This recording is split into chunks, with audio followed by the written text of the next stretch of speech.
رئيس الوزراء حمزة عبد البر oo dhan maqlay Soomaalida maxay naartu ku jecel yihiin oo jannada aaga fogaadeen runtii jannada iyo naarta horta Ilaahay ahaya laakiin Soomaalida waxay naartu u jecel yihiin ilaa ay haddar anigu naftirkii waan garan la'ahay ilaa ay haddar anigu naftirkii waan garan la'ahay Soomaalida waxay naartu u jecel yihiin waayo nin muslim mas laba qof oo muslim marka is dilaan kan wax dili kan la dili labadaba weel u naar waa marka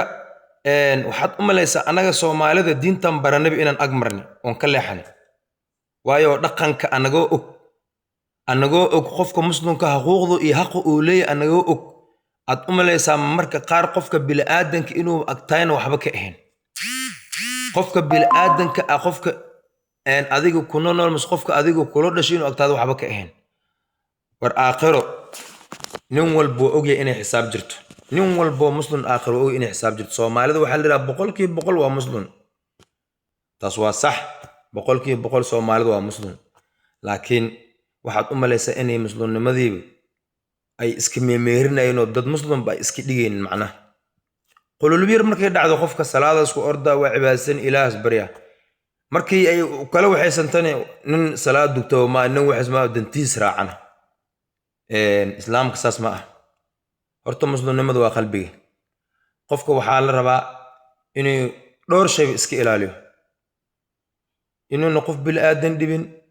inuu afkiis laga amaan helo inuu gacantiis laga amaan helo inuu noqdo qof afgaaban inuu yahay qof aan dad xamanaynin shantiisa waqti nadiif u dukanayo adoo saasa ama marka qaar waxaaba dhacdaa duleelo yar in iska sii jiraan laakiin qaabka hadda Soomaalida ay ku dhaqanto qaab naar laga badbaadayo ma ah qaabka Soomaalida hadda ay ku dhaqanto qaab naar laga badbaadayo ma ah waayo waxaad u malaysaa shariicada islaamka in laga leexday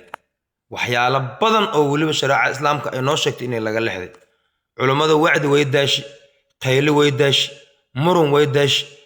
culimadu wax ay sameeyeen inay weeyeen markan laba qodob bas ay ku soo qaadanooyin Sheikh Hussein oo dhan darad maqlay in la xasuusiyo oo xasuusiyaalkii naasir dadka inaan wax xasuusino culimada intaas anaga gaarsiinay inaan dhahan inaan dadka anaga wax xasuusino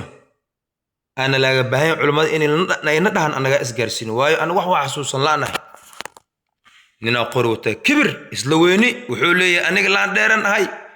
aniga waxaan ahay reer hebelan ahay boqortooyan ahay ilaaha boqor ilaaha laan dheere ilaaha awood badan adiga daba ku xaaraha waxad awood leedahay ma leh ilaaha adigu ku sameystay iska dhigin nin laan dheero masnin waxaysan iska dhigin adiga dhanba waxaad ku egtahay fartaasoo laga qabto kaliya bas fartaasoo laga qabto adiga dhan ku egtahay marka Soomaalida wuxuu Ra'iisul Wasaare Xamse Cabdi Barre sheegay Soomaalida way yihiin inta horta jannada iyo naar ilaaha laakiin inta jannada galis inta naarta galis Soomaalida inta naarta galayso iyadoo xaqiiqo waa taas wadadii ilaahay oo saxda laga leexday wadadii ilaahay oo saxda laga leexday marka waxaan leeyahay ummadda Soomaaliyeed ilaahay aanu naxariisto dadna Israa'iila ixtifaal nasi soo loo dabaaldego calanka Israa'iil la fisaal sujuud loo saar calanka Israa'iil lagu dukanay marka muxumaan iska badanaa jirtaa ilaahayow masiib waaba soo socotaa masiibadaas gees naga mari masiibadaas ilaahu gees naga mari yaa rabbi qaabkan aan ku socono qaab halis waa ilaahuna badbaadi fiidiyoogan haduu soo gaar shaargaray xasdin xasidnimada iska daa